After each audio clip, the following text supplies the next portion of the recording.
Lagos never slept. The city lived on the blaring of horns, buses jostling on the roads like an agitated swarm of ants, and the flickering yellow lights of food stalls that stayed open all night. But amid that chaotic soundscape, lives still played out quietly, like a sad melody no one bothered to hear. Chinelo woke before dawn. The 22-year-old girl silently folded her thin blanket and washed her face with cold water from the metal drum by the window. The tiny room, no bigger than a matchbox, was shared with 3 other women and still submerged in darkness. No one else woke as early as Chinelo, not because they were lazy, but because no one wanted to face reality too soon. She put on her worn-out waitress uniform, the collar already discolored, and slipped into cracked plastic sandals that still held firm beneath her steps. Before leaving, she scooped a bit of corn flour from a plastic jar in the corner, stirred it into a cup of water. That was her only breakfast. After finishing, she took a deep breath and stepped out into the world. The diner where Chinelo worked was on a street corner in Yaba, serving mostly workers, drivers, and laborers from all over. The owner, Madame Ifioma, was a plump, hot-tempered, and practical woman. She paid Chinelo daily, counting every hour, and never failed to remind her, "If a customer complains, you're out." Immediately. Still, Chinelo worked diligently. She smiled at every customer, endured being called the help, and even when touched or spoken to rudely, she simply stepped aside without a word. Her co-workers called her the Silent Angel because they'd never once heard her raise her voice. One late evening, just as the diner was closing, the skies opened up in heavy rain. Chinelo was wiping tables when she saw a figure trembling under the awning across the street. A man, bearded, in a torn coat, clutching a filthy plastic bag. Everyone ignored him, but she couldn't. Timidly, she walked to the counter and asked Madame Ifioma for a leftover meal that hadn't been touched. The owner looked annoyed but too tired to argue, so she handed it over. "Don't make me famous for feeding beggars, you hear?" Chinelo didn't answer. She took the box of food, walked through the rain, and set it down beside the man. "Here," she said softly. "Eat." The man looked at her like she was something that didn't belong to this world. His deep brown eyes held something strange, like someone who had once seen everything and lost it all. "Thank you," he said, voice raspy like gravel against stone. Chinelo nodded, waited for no praise, and returned inside to continue her work. The next day, under the blinding sun, Chinelo returned to the diner as usual. The ground was still damp from last night's rain, and the muggy heat made customers more irritable than usual. But what surprised her was this. While wiping down the tables on the porch, she noticed the same man from the night before sitting under the baobab tree across the street. The same deep, unreadable eyes. He didn't beg. He didn't ask for food. He simply sat in silence, watching, as if waiting for someone, or perhaps waiting for some hurt inside him to ease. Chinelo tried to ignore it, but the feeling, that strange sense of being seen, not with hunger or suspicion, but with gratitude and gentleness, made her heart skip. That afternoon, when the place started to quiet down, she took a leftover bowl of porridge, wrapped it carefully, and snuck it past Madame Ifioma. She crossed the street and handed it to the man. "You're still here?" she asked softly, a bit nervous. The man nodded. "I'm Malik," he said. "I'm not begging. But yesterday, you reminded me I'm still human." Chinelo froze for a moment. Then she smiled and sat down on the edge of the sidewalk across from him. "If you're human, then you should eat. That's it," she said. "I'm Chinelo." That was the first real conversation they had. Malik told her how he'd left the north to come to Lagos, lost his job after a warehouse fire, and had been drifting ever since. He didn't complain. He didn't beg. He spoke like someone walking through a life that had already been decided for him. From that day forward, Malik returned to the same spot beneath the baobab every afternoon, as if answering an unspoken promise. And during her breaks, Chinelo would quietly bring him a small portion of rice, a little soup, or a bottle of water. They never defined what they were to each other. They were simply two poor, lonely souls who had found a bit of light in each other. She told him about her mother, who died of malaria when Chinelo was just 10. About the father who left. About her small dreams of having her own food stall and a roof that didn't leak when it rained. Malik listened, with his ears and with his heart. He didn't promise her anything. He didn't offer advice. But his gaze always made Chinelo feel she was worth more than the world had ever led her to believe. One day, while she was cleaning outside the diner, a regular customer approached and made a vulgar comment. Before she could even step away, Malik appeared, stepping in between her and the man. "Say that again," Malik said, his voice quiet but sharp as a blade. The man looked Malik up and down, tattered clothes, tired eyes, and laughed scornfully before walking away. But from the look in his eyes, Chinelo knew trouble was coming. And she was right. That evening, Madame Ifioma exploded with rage. "You friends with that beggar now?" she snapped. "He threatened my customer.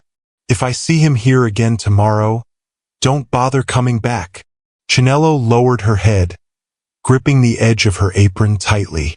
She couldn't answer, not because she was afraid, but because no one had ever stood up for her the way Malik just had. In her heart, she knew, for the first time in her life, someone didn't just see her. He saw her worth. In the middle of a crowded, cruel Lagos, that meant everything. The next morning, the sky hung low and heavy, as if warning of something grim. Chinelo arrived at the diner, but the moment she saw Madame Ifioma's eyes, and the strange silence of her co-workers, she knew something had shifted. "Chinelo!" Madame Ifioma barked from the kitchen. Her voice was sharp, unforgiving. "I heard you brought that stray back near the diner. Scared my customers off. What is this? Some kind of charity house?" "He didn't ask for anything. He was just sitting far away." Chinelo stammered, her voice trembling. "Still talking back?" the woman snapped. "Don't make me call security. You're fired. Effective immediately." The words cut through the air like a blade. Chinelo froze. All sounds seemed to fade into the background. Madame Ifioma turned away, dismissing her like an old rag. Not even worth a thank you. Chinelo didn't cry. She simply unfastened her apron, rolled it up, and stepped out. Outside, a light rain had begun to fall. A slow, miserable drizzle, like the kind of shame that couldn't be shouted out loud. Malik was already waiting under the baobab. When he saw her pale face, he stood up. "They fired me," she said softly, like a confession. He nodded. He didn't ask questions. He just looked at her for a long time and said, "I'm sorry. It's not your fault. I just didn't think. Helping someone would cost me everything." She sat down on the curb. Her clothes were damp. Her hair stuck to her forehead. Malik reached into his bag and pulled out a scrap of plastic, placing it gently over her head. "This won't keep the rain out," she said with a bitter laugh. "No," he replied, "but it keeps the shame out." They sat there under the rain, like two silent shadows. People passed without a glance. In a world where dignity was measured by clean clothes and full wallets, kindness like theirs was seen as obsolete. That afternoon, Chinelo returned to the boarding house. The door was padlocked. A folded note stuck through the crack. 2 weeks' rent unpaid. Evicted. Plain. Cold. She picked up her bag and walked away, each step uncertain. She thought about sleeping at the bus terminal that night, But when she arrived, Malik was already there, almost like he had known. "Come with me," he said. "What?" "I've got a place. Not fancy, not safe, but it's mine." She didn't ask anything else. She just followed him through narrow alleys under rusted bridges, until they reached a tiny shack by a blackened canal. It was made of scrap wood and torn canvas. Inside, there was nothing but a worn-out mat and a flimsy tarp to block the wind. "Welcome to the palace," Malik said with a raspy chuckle. Chinelo sat down, took off her shoes. Her feet were blistered, aching. She leaned back, eyes closed, as the rain pounded the tin roof above them like a sorrowful drumbeat. "Thank you," she whispered. Malik didn't answer, but through his eyes, she knew. From this moment on, they would face the world together. Two invisible people who saw each other clearer than anyone else ever had. Days passed quietly along the canal, where Chinelo and Malik lived their fragile peace. They shared humble meals, leftovers Chinelo gathered from old eateries, or occasional aid packages handed out in the slums. Life was harsh, but strangely serene, because they had each other, and a kind of peace no one could steal. One morning, as Chinelo washed clothes by the murky water's edge, a sleek black SUV pulled up at the entrance of the alley. The door opened. 3 men in sharp suits stepped out, eyes cold and calculating. They scanned the area, then walked straight toward Malik's shack. "Mr. Malik?" the middle-aged man at the front said, bowing respectfully. Chinelo stood, her shirt still dripping wet, stunned by the scene unfolding before her. Malik emerged from the hut, face dark, not with fear, but with the weight of something long buried now clawing its way back. "I told you not to come looking for me," he said coldly. "Sir Mustafa is dying." "He called for you," the man replied. "We need you back in Accra. The Adissa throne awaits its heir." Chinelo felt like lightning had struck her chest. "You're what?" she stammered. Malik exhaled deeply and turned to her. "I didn't tell you, because I didn't want to lose you." Then he turned back to the men. "You don't get to control my life anymore. But if he dies without an heir, the gold mines fall to the Ghanaian political syndicates. You are the last living Adissa." Chinelo sank to the ground. She didn't understand all the words, throne, gold mines. But she understood one thing. The man she loved, the man she thought was a homeless drifter, was the heir to a West African empire. After a long silence, Malik said, "I'll go, but not for power. For my father." Then he turned to Chinelo, voice low and pleading. "Will you come with me?" She looked at him for a long moment, her eyes red and tired. "I can't," she whispered. "Your world, it's not made for someone like me." Malik lowered his head. He didn't argue. The men escorted him to the SUV. Just before the door closed, Malik looked back one last time. "If you ever need me, just look up. The skies over Accra will always have space for you." The car rolled away, out of the slum, carrying with it the man who once sat beneath a baobab, now revealed to be a prince in a dynasty of gold. And Chinelo, she stood alone beneath the sweltering Lagos sun, hollow inside. A love just beginning had been swept away by an invisible wall called class. 2 weeks later, Lagos was still as crowded as ever. But for Chinelo, time had stood still since the day Malik left. She returned to the struggle for survival, but no diner would hire her, and no boarding house dared to take her in. Word had spread. She fell in love with a crazy beggar, so she sold old phone chargers on the roadside, surviving one day at a time. But inside, she had never felt emptier. In the evenings, she often sat alone beneath the baobab tree. The spot where Malik once sat was now just shadows and memory. Every time a luxury car passed, her heart clenched, then quickly fell quiet again. One day, while she was selling cables by the curb, a stranger approached. It was the same man who had come with Malik that morning weeks ago. "You're Chinello?" "Yes, why?" "Sir Malik hasn't gone a single day without speaking your name. He said if you refused him, he could live with it, but only if he heard the reason from your own lips." The man handed her a plane ticket and a letter. In it, Malik's handwriting was steady and solemn. "I don't need you to be a princess. I only need you to be you, the girl who shared a meal with a stranger. If my world is too small, I will open it wider, so you can step in on your own terms." Chinello read it over and over, tears soaking the page. She knew this wasn't just an invitation to Ghana. It was a call from love. Love for the person, not the status. 3 days later, the plane touched down at Kotoka International Airport in Accra. Chinello wore a simple blue dress, no makeup, no brand names. But as she stepped out, dozens stood along the welcome path.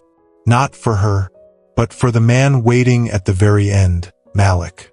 He wore a traditional white robe with gold trim, but his eyes were still the same ones that had once looked at her in the rain, that had shared cold porridge on a Lagos curb. They didn't speak. They just walked toward each other. Malik extended his hand. "Welcome to my world, if you still want to stand by me."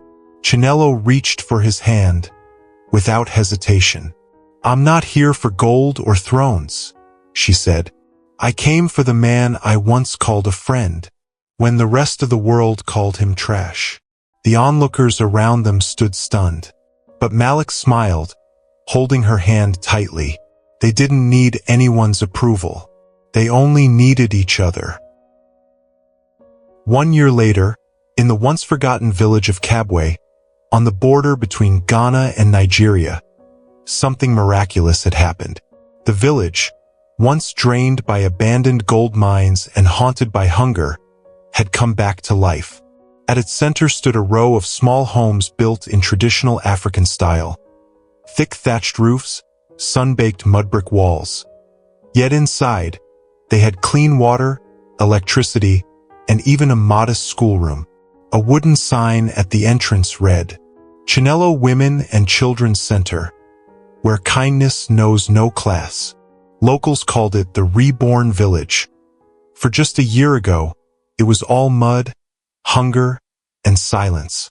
Under an old baobab tree in the center yard, Chinello sat surrounded by children, reading stories, laughing freely, her hair tied neatly, her earth-toned dress brushing the ground.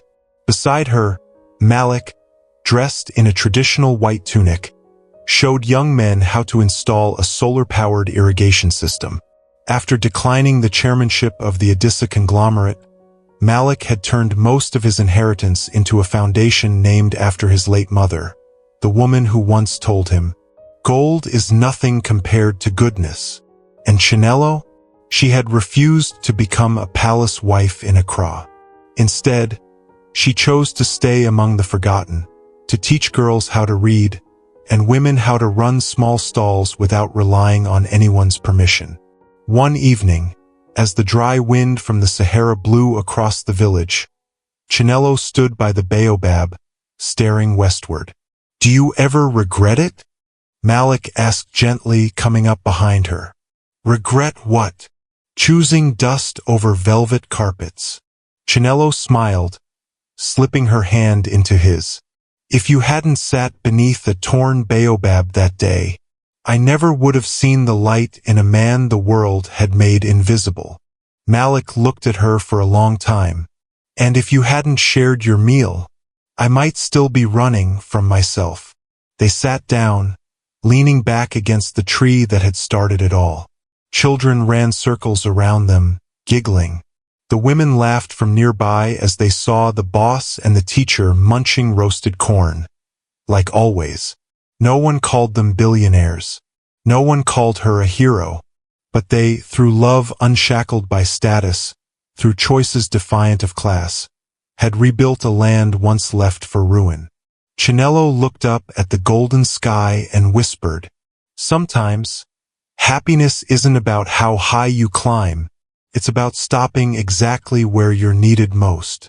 Malik nodded. Their hands stayed clasped, just as they had on that Lego sidewalk, where a love began that would cross borders, bend fate, and rewrite what legacy means. If Chinello and Malik's story moved you, two small souls with giant hearts, like and subscribe to follow their next chapter. Comment your thoughts and let us know where you're watching from. Stories like this deserve to be shared, to remind us that kindness can change a destiny. Don't miss out because the next story could be yours.